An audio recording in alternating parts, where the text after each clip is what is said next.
What if you did everything right? Bought cyber insurance, paid the premiums, and on breach day they just said, nope. What if the reason was one tiny lie by accident on a form you filled in 18 months ago about MFA you thought you had? And what if a faceless, state-backed cyber operation clause you've never read lets them walk away from £1 million disaster? If you think that couldn't happen to your business, this episode might ruin your day and save your life. He's the guy with the plan for your online life. Keeps your data safe, cuts through the strife. Small biz owners, yeah, this is your guide. Cyber threats, beware, no place to hide. The Small Business Cybersecurity Guy, guarding your world with a sharp eagle eye. Tips and tricks to keep your systems tight. Stay secure, stay strong in the digital fight.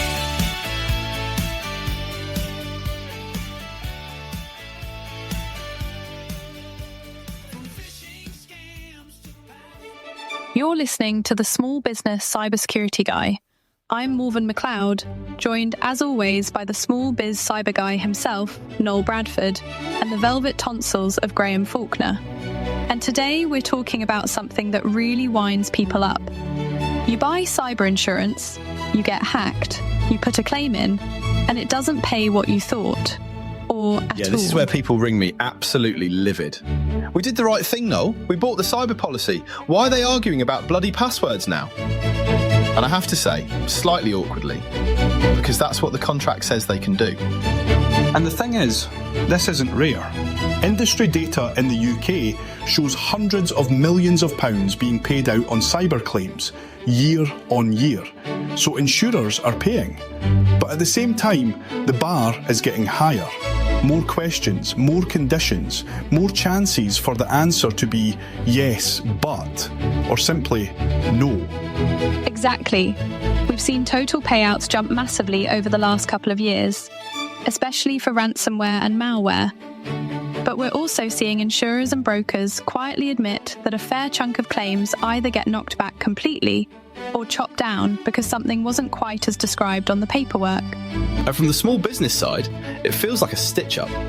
You're a manufacturer in Leeds or a dental practice in Cardiff.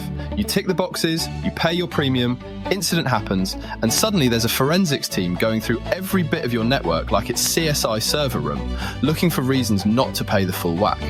But this is the key mental shift. Cyber insurance is not a magic shield. It is, in very boring but very important terms, a contract with conditions. Conditions about how secure you are today and how secure you promise to stay tomorrow. If those conditions aren't met, the magic shield flickers. So the core message for this episode is pretty simple. Number 1, cyber insurance can absolutely save your business. We're not anti-insurance here. Number 2, it is not a blank check. If anything, it's more conditional than most other types of cover because they can check your security after the fact in great detail. And number 3, a lot of claims are basically lost on day one, when someone rushes through the application, guesses an answer, or lets the IT bloke or the broker polish things so they look pretty. 16 months later, you're staring at that same answer on a screen while an adjuster goes, that's not what we found on your firewall, is it? So what we're going to do today is walk through how UK cyber policies actually work in plain English. We'll explain the legal bits just enough so you understand why insurers behave the way they do, then we'll get very practical. What questions trip people up? What technical controls are non-negotiable, and what you need to do before and after a breach to give yourself a fighting chance of being paid. If you own or run a small business in the UK and you've either bought cyber cover or you're thinking about it, stick with us. Want the deep dive? Check the sources. All the details, guides and courses. Hit the blog for scripts and more. The Small Business Cybersecurity Guide.co.uk. The blog.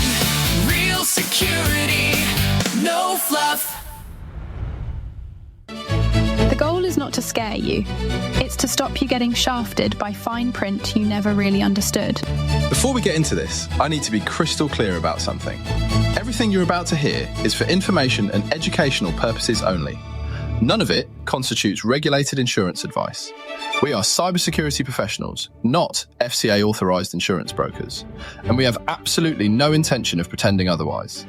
If you need actual advice on your specific policy, your coverage, or whether you're going to get paid out, you need to speak to a qualified, FCA-authorised broker who can be held professionally accountable for what they tell you. What we can tell you is why so many claims are being denied and what you need to do about it. That's the conversation we're having today. Let's start with the slightly dull but absolutely crucial foundation, how the law frames these policies. Don't worry, this isn't a law lecture, but you need a couple of concepts in your toolkit. First one is the Insurance Act 2015. Before that, there was this old idea called utmost good faith, which basically meant if you missed anything important when you bought insurance, the insurer could potentially bin the policy. It was very one-sided. Yeah, it was like, you didn't tell us your server lives in the broom cupboard next to the kettle, so we're out. The 2015 Act tried to modernise that because it was frankly ridiculous in some cases. Exactly. So now we have this thing called the duty of fair presentation of the risk. In normal human language, that means when you buy the policy, you have to tell the insurer in a reasonably clear way the stuff that would matter to them when deciding whether to insure you and at what price. So on cyber, that's things like, do you use multi-factor authentication? How do you back up data? How quickly do you patch critical systems? Do you outsource IT? What sensitive data you hold? You don't have to volunteer absolutely every geeky detail, but you can't hide or fudge big things they specifically ask about. And here's where it bites. If later on they discover you've told porkies, or just been a bit slapdash, they've now got legal tools to reduce or even avoid paying. Not because they're evil, well, some of them are, but because the Act gives them options based on why and how you got it wrong. Which brings us to the regulator rules. In the UK, the Financial Conduct Authority has a handbook, and there's a section, ICOBS 8.1, that says when insurers can reasonably reject claims. In essence, they can't just say, you broke any tiny policy term, we're out. The breach has to be connected to the loss. So if your policy says you must have MFA on remote access, and the attack got in through remote access with no MFA, that's connected. If the policy says keep antivirus up to date, and it turns out one old test machine didn't have it, but the breach came in via a supplier, that's a harder argument for them. And then we've got misrepresentation types, which sounds very courtroom drama, but is actually important. There are basically three buckets: innocent, negligent, and deliberate or reckless. Translation time. Innocent is, you answered in good faith with what you reasonably knew at the time, and it turns out to be wrong. You didn't have a clue. In that case, the law tends to be kinder. The insurer might still have to pay or adjust the claim in a limited way. Negligence is, you should have known better. You could have checked. You guessed instead. That's the killer for a lot of SMEs. Things like ticking, all devices are encrypted, when no one actually checked the old laptops. In negligence, the insurer can reduce the payout to what they'd have done if you'd answered honestly, or sometimes refuse bits of the claim. And deliberate or reckless is the nuclear option. That's where you basically lie, or you don't care whether it's true or not. Yes, we have MFA everywhere, when you know damn well you don't. If they can show that, they can usually void the whole policy like it never existed. No claim and potentially no refunds. So if you remember nothing else from this chapter, cyber insurance in the UK sits on those two pillars: fair presentation when you buy it, and the FCA rules about when they can fairly reject a claim. Get the first bit wrong, and the second bit is where you feel the pain. Let's talk about the humble proposal form, or the online questionnaire these days. This is where so many future claims die quietly, with nobody noticing until it's too late. I can't tell you how many times I've asked, who filled this in? And everyone points at each other. The MD says, the broker did it. The broker says, "We just tidied what your IT guy sent." The IT guy says, "I thought they knew I was guessing." It's like a bad sitcom. And the key thing is, that form is not just a ticket to get a quote. It becomes Exhibit A if you ever make a claim. After a breach, the insurer or their investigators will literally put the form on one screen and your network evidence on another and go line by line. Let's hit some of the really dangerous questions you'll see. First up, MFA. It's often worded like, do you have multi-factor authentication enabled for all remote access, email, privileged accounts? People love ticking yes because they've turned it on for Microsoft 365 and maybe VPN, and they're bored of the form. Next classic, backups. Do you maintain regular, tested, offline backups? Sounds lovely. Reality, they're backing up to a NAS that's permanently plugged into the same network and no one has tried a restore in 3 years. That is not what the insurer means by resilient, tested, offline backups. Then, patching. Things like, are critical security patches applied within 14 days? Some businesses are very good at this. Many are aspirational. They apply patches when Dave from IT gets round to it and the warehouse doesn't complain. But the box gets ticked anyway. You'll also see questions about incident response plans. Do you have a documented and tested incident response plan? And data protection, like whether you encrypt portable devices and how you control access to customer data. Again, it's incredibly tempting to answer how you'd like it to be, not how it is on a random Tuesday. And here's the slightly uncomfortable truth. Brokers, IT providers, business owners, with good intentions, often optimize answers. The broker wants to get you a quote and assumes the tech will catch up later. The IT provider doesn't want to make you look bad. You don't want to pay a higher premium. So you all kind of squint and go, yeah, we mostly do that. Fast forward to a claim. The forensic team asks for backup logs, patch reports, MFA configs. If what you can prove doesn't match what you ticked, they now have leverage.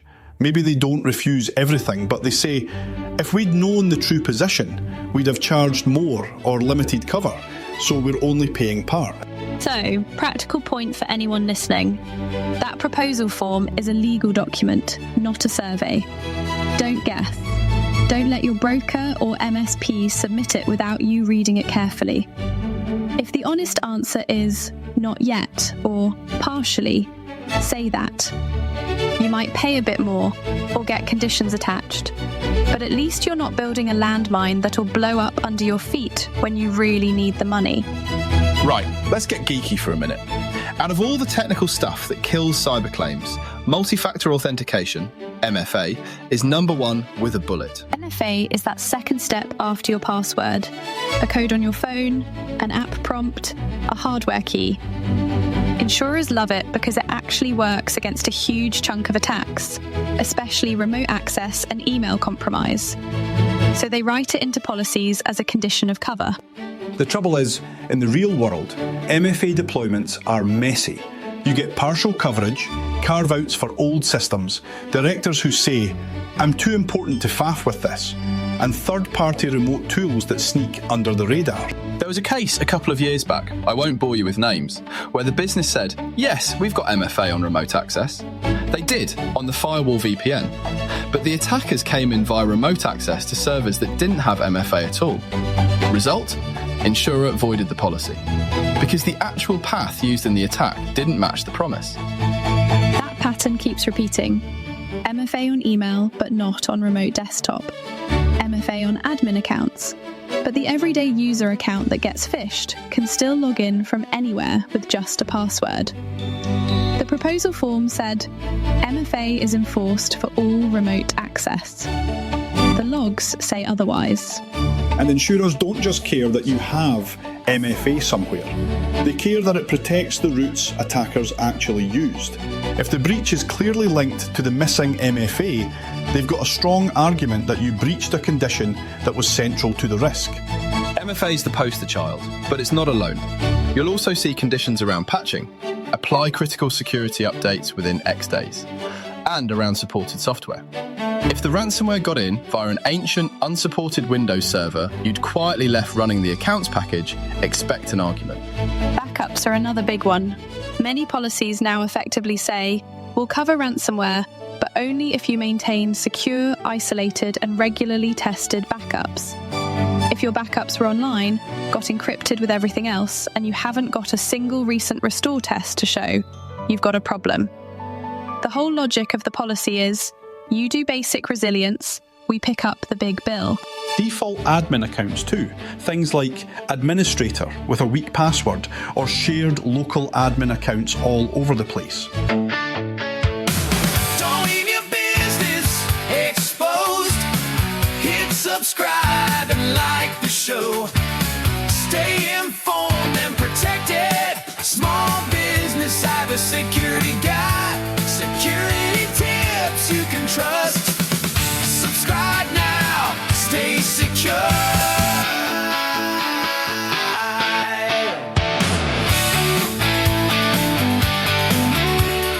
If an investigation shows the attacker walked straight in through a door everyone knows should have been locked years ago, it's easier for the insurer to say, you didn't maintain reasonable controls you told us you had. So when you see policy wording like, it is a condition of this insurance that, pay attention. Those aren't nice to haves. Those are, if you don't do this, and that's how they got you, we'll be arguing for weeks and you might get sod all. The takeaway, don't just buy shiny cyber cover and hope. Line up your MFA, patching, backups, and basic account hygiene with what the policy actually says. If you can't meet a condition, tell them up front and negotiate. Don't silently ignore it and pray. Let's jump to the moment you dread. The attack has happened. Systems are down, staff are panicking. Your inbox is full of error messages. You call your broker or the insurer's hotline and say, we've had a cyber incident. What happens next from their side? First, they'll log the notification and usually appoint panel firms. That's their tame incident response company, forensic specialists, maybe specialist lawyers. You might be told, don't touch anything, we're sending in our people. Or, use this approved vendor list. That's partly to control costs, partly to control evidence. Then the questions start. You'll get a big spreadsheet or a portal questionnaire asking, when did you first notice? How did you respond? What systems are affected? What logs do you have? Do you have backups? And, my favourite, please provide copies of your policies and procedures, which everyone scrambles to write retroactively if they weren't there. The forensic team's job is twofold. 1. Help contain and investigate the incident. What happened, how, what data was touched. 2. From the insurer's perspective, reconstruct what your environment actually looked like at the time of the attack and compare that to the story they were sold when you bought the policy. So they'll pull firewall configs, VPN settings, Active Directory logs, backup schedules, patch reports, MFA policies. They look at user accounts, old servers, cloud access. It's not personal, it's just thorough. But anywhere they find, this isn't like you said it was, that becomes a negotiation point. And this is where the gap between what you said and what you can prove starts costing you. You might remember turning on MFA for everyone, but if the logs say half the users never registered, then as far as the insurer is concerned, you didn't have it in place. Your intention doesn't matter, the evidence does. Once they have that technical picture, the claims handlers and their lawyers line it up with 3 things: the proposal form, the policy wording, and the regulatory rules we talked about earlier. They ask, was there a misrepresentation? Was it innocent, negligent, or deliberate? Was a warranty or condition breached in a way connected to this loss? That's when you start hearing phrases like coverage position and reservation of rights, which basically means we're still investigating, we're not promising to pay everything yet, and we reserve the right to say no to some bits. It can drag on for months, which is brutal when you're trying to get the business back on its feet. I've seen it play out as, we'll pay for the initial incident response, but we're not covering the business interruption to the same level because you didn't meet X condition. Or, we're reducing the payout because had we known the real security posture, the premium would have been double. It's very bean counter logic, but that's the game. So, think of the forensic phase as the moment your paperwork and your real-world IT either line up nicely, in which case arguments are fewer, or they diverge, in which case every discrepancy is a potential haircut on your claim. Now for the spicy bit. War and state-backed cyber attacks. If your policy's placed through the Lloyd's market, a lot of UK cyber is, there's a special requirement stuck in the small print about this. Yes, there was a bulletin, Y5381 if you like model numbers, that basically said all standalone cyber policies at Lloyd's must exclude losses from state-backed cyber operations. In other words, if a nation state or someone working for them is behind the attack, they don't want to be on the hook. And before you think, we're just a plumbing firm in Wigan, why would Russia care? Remember, big global attacks don't aim at you personally. They spread like wildfire. If some government-backed crew lets loose ransomware that hits half the world, you might just be collateral damage. The wording you'll see is stuff like losses directly or indirectly arising from a state-backed cyber operation. Directly or indirectly is doing a lot of work there. It's not just the Secret Service hacked you. It could be you got caught in a wider campaign that's judged to be linked to a state actor. And what's a state-backed cyber operation? In plain English, an attack carried out by or on behalf of a government aiming to cause harm or disruption.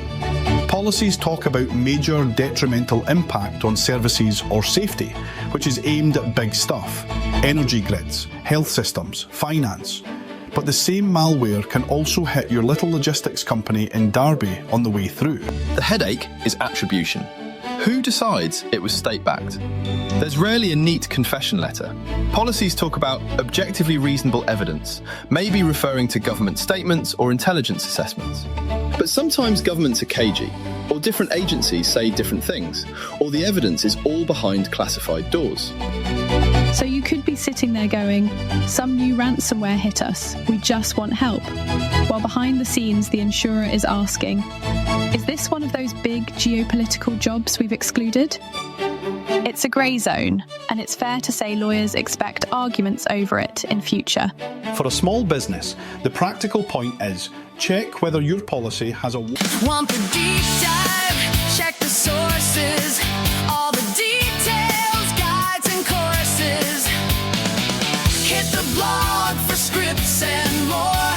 The Small Business Cybersecurity Guide.co.uk. The blog. Real security. No fluff. or state-backed cyber exclusion, and how broad it is. Some wordings try to be more limited, others are pretty sweeping. Understand that if you're unlucky enough to be swept up in a headline-grabbing global attack, your insurer may look at that clause very closely. And don't assume, if it's on the news, we're definitely covered. Or they'd never argue that with a little firm like us. If the numbers are big enough, they'll argue with anyone. That's just reality. We're not saying, don't bother buying cyber cover. We're saying, know there's this war state-backed carve-out. Ask your broker to walk you through it in English. And don't be shy about asking, in a NotPetya-style global incident, are we likely to be covered or not? All right, enough doom. Let's get practical. This chapter is your pre-breach checklist. Stuff you can do this week to tilt the odds in your favour if you ever need to claim. Step 1. Go dig out your latest cyber proposal form and your policy schedule. If you can't find them, that's your first job for after this episode. Once you have them, do a line-by-line reality check. Literally sit down with whoever handles IT, internal, external, cousin who's good with computers, and read each security-related answer out loud. For each one, ask, is this fully true today, across the whole business, and can we prove it? If the answer is sort of, or not really, mark it. Then fix what you can before renewal. If you said you had MFA everywhere and you don't, expand it properly. If you claimed backups are tested, schedule and document test restores. If you promised 14-day patching, tighten your process or adjust the answer at renewal to something you can actually meet. Let's talk good enough for a typical UK SME, not some Silicon Valley unicorn. For MFA, at minimum, get it on email, VPN, or remote access, and any admin or privileged accounts. If you've got a weird legacy system that genuinely can't do MFA, list it, restrict access, and make sure that exception is known, not brushed under the carpet. For patching, have a simple, written routine. For example, we apply critical security updates within 14 days to servers and laptops, except where a supplier says it'll break their app, and we log those exceptions. That's far better than vague, we patch regularly, with no evidence. Backups. Aim for at least one copy that's offline or logically isolated. Think cloud backup with immutability turned on, or a system that can't be reached directly from your normal network. And test restores at least a couple of times a year. Write down when you did it and how long it took. Logging and incident response. You don't need a 200-page manual, but you do need 1. A short incident plan. Who you call, who can shut things down, who talks to customers. 2. Enough logging to know what happened. Centralise logs if you can, or at least make sure important systems keep logs for more than a couple of days. 3. Some basic staff training so the first person who sees something weird doesn't just reboot and hope. And then my favourite word, evidence. Screenshots of MFA policies, exported backup reports, PDFs of patch summaries, contracts with your managed service provider that spell out who does what, change records when you roll out new controls, anything that lets you show after the fact we did what we said we were doing. So your spoken checklist, if you like. 1. Pull the proposal and policy. Compare them ruthlessly with reality. 2. Fix the big gaps before renewal, or change the answers so they're honest. 3. Get basic, good enough controls in place. MFA, patching, backups, logging, a short incident plan. 4. Keep proof that you actually run those controls, not just talk about them. Let's finish with what to do when the worst happens. Your screen's locked with a ransom note, or your systems are clearly under attack. Those first 24 to 72 hours matter enormously, both for recovery and for your claim. Timeline, nice and simple. Immediate, contain. If in doubt, pull the plug to the internet, not the power. Disconnect affected systems from the network. Disable remote access. Lock compromised accounts. Don't start reinstalling everything randomly, you'll destroy evidence. Call your IT or security provider and say, "This is priority 1. Next, as soon as you've stabilised things enough that you're not actively leaking data, call the people named in your policy. That might be a 24/7 incident hotline, it might be your broker, but do it early. Lots of policies have strict notification timings, maybe 24 or 48 hours. Miss those and you gift them an argument later. In that first call, stick to the facts as you know them. Here's what we're seeing. Here's what we've done so far. Here's which systems are affected. Ask explicitly. Do you want us to use your panel vendors, or can we continue with our current IT team under your approval? Get that consent on email if you can. What not to do? Don't pay a ransom without talking to the insurer. Many policies have consent clauses. They want a say in whether you pay criminals, especially if there are legal or sanctions issues. Don't wipe every server and rebuild from scratch before forensics have a look, unless you have no choice to keep the business alive. And if you do that, document why. Also, don't start rewriting history. If someone clicked a dodgy link, fine, we'll deal with it. Telling staff to just say you got a weird email, or quietly enabling MFA after the event and pretending it was always there. That's how you turn an honest mistake into a potential deliberate misrepresentation mess. Be straight, it's safer. Over the first 72 hours, you'll be juggling 3 streams: technical recovery, communication with stakeholders, and feeding information to the insurer. Keep a simple incident log: times, actions, who did what, decisions made. That log can be gold dust later when everyone is arguing about what happened when. Right, let's close with a quick don't get shafted summary. 3 things to do this week. 1. Find your policy and proposal and do that reality check we talked about. 2. Make sure MFA backups and basic patching are at least at a sensible baseline, and write down what that baseline is. 3. Jot a one-page instant plan with names and phone numbers, who you call, who can authorise big decisions. And 3 things to avoid in any future incident. 1. Don't delay telling your insurer or broker because you think you can quietly fix it. Early notification is your friend. 2. Don't freelance big moves. Ransoms, mass rebuilds, PR statements, without at least checking the policy conditions. 3. Don't let anyone tidy up the story. Mistakes are survivable. Cover-ups often aren't. Cyber insurance can be a lifeline, but only if you treat it as a living agreement you keep in sync with reality, not a tick box you forget after renewal. Prepare a little now, and you buy yourself far more room to manoeuvre on the day you really need support. This week, pick one control that stops insurers rolling their eyes. Turn on MFA for every cloud account that matters. Have you actually done it for every user, not just IT? That's us for today. Noel, Graham, thanks for the therapy session. Anytime. If this episode stops even one of you getting a nasty surprise on a claim, it's worth the ranting.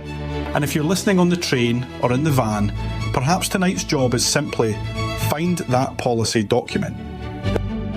We'll be back soon with more ways to keep your business secure without losing your mind. Until then, stay safe, ask awkward questions about your insurance, and we'll speak to you next time. Cheers, folks. Right, before we let you go completely, let's have a quick chat about the boring but necessary legal bits. Don't worry, I'll make this as painless as possible. First up, and this is important, everything we've said today represents our own personal opinions and experiences. These views are ours alone and don't represent any organisation we work for, any employers, advertisers, sponsors, or anyone else who might be connected to the show. When we're giving you advice or sharing our thoughts, that's coming from us as individuals, not speaking on behalf of anyone else. Everything we've talked about today is for general guidance. It's meant to point you in the right direction, but it absolutely shouldn't be treated as professional advice tailored specifically to your business. Your situation is unique. What works brilliantly for a Birmingham bakery might be completely useless for a Manchester marketing agency. We do our very best to keep everything accurate and current, but let's be honest here. The cybersecurity world moves faster than a caffeinated squirrel being chased up a tree by Mauven's Jack Russell. Things can change between when we record and when you're listening, so always double check critical technical details with qualified professionals before you go making major changes to your systems. If we've mentioned any websites, products or services, we're giving you information, not necessarily giving them our seal of approval. We can't be responsible for what happens on their end or if things go sideways when you use them. Some things we recommend might involve affiliate partnerships. We'll always flag those when they come up because transparency matters. Now, if you're dealing with serious cybersecurity incidents, actual data breaches, or gnarly legal compliance issues, please talk to proper professionals, rather than just relying on podcast advice. We're here to educate and help you understand the landscape, not to replace your security consultant, solicitor, or IT team. This has been a Small Business Cybersecurity Guy production. Copyright 2025, all rights reserved.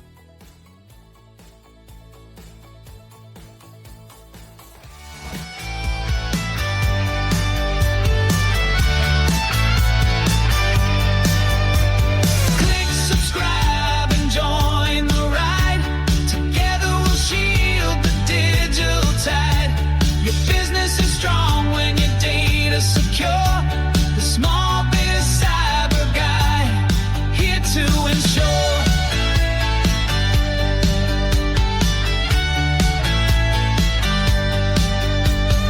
Thanks for listening, we're signing off. Stay cyber safe no matter the cost. The Small Biz Cyber Guy says goodbye. Until next time, keep your day